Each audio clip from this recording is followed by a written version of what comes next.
সমুদ্রের প্লাস্টিক দূষণ এখন বিশ্বের অন্যতম বড় পরিবেশগত সংকট। এই সমস্যা মোকাবিলায় প্রযুক্তির সহায়তায় এগিয়ে এসেছে দ্য ওশান ক্লিন আপ।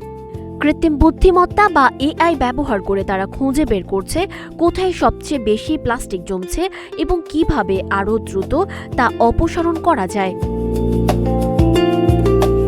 2013 সাল থেকে সমুদ্র পরিষ্কারের কাজ করছে নেদারল্যান্ডস ভিত্তিক সংস্থা the ocean clean up. AI প্রযুক্তির মাধ্যমে স্যাটেলাইট ছবি, ড্রোনের ভিডিও এবং বিভিন্ন সেন্সরের তথ্য বিশ্লেষণ করে প্লাস্টিকের অবস্থান ও গতিপথ নির্ধারণ করা হয়।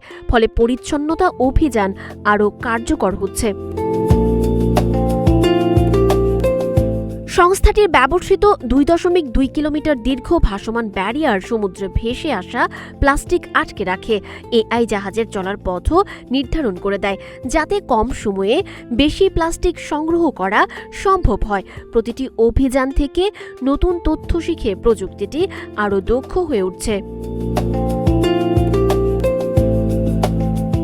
সংস্থাটির দাবি, গত 6 মাসে তারা যে পরিমাণ প্লাস্টিক সংগ্রহ করেছে আগের 11 বছরেও এত সংগ্রহ করা সম্ভব হয়নি। প্রযুক্তির উন্নতির সঙ্গে সঙ্গে তাদের কার্যক্রমের প্রভাবও দ্রুত বাড়ছে।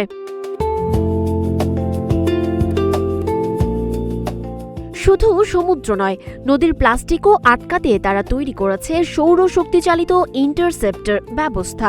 নদীর মোহনায় স্থাপিত এই স্বয়ংক্রিয় প্রযুক্তিতে সেন্সর ও কনভেয়ার বেল্টের মাধ্যমে আবর্জনা সংগ্রহ করে কন্টেইনারে জমা করা হয়। কন্টেইনার পূর্ণ হলে স্বয়ংক্রিয়ভাবে বার্তা পাঠানো হয়, ফলে মানুষের সরাসরি হস্তক্ষেপ ছাড়াই পুরো প্রক্রিয়া পরিচালিত হয়। দ্য ওশান ক্লিন আপের লক্ষ্য 2040 সালের মধ্যে সমুদ্রে প্লাস্টিকের পরিমাণ 90% কমিয়ে আনা।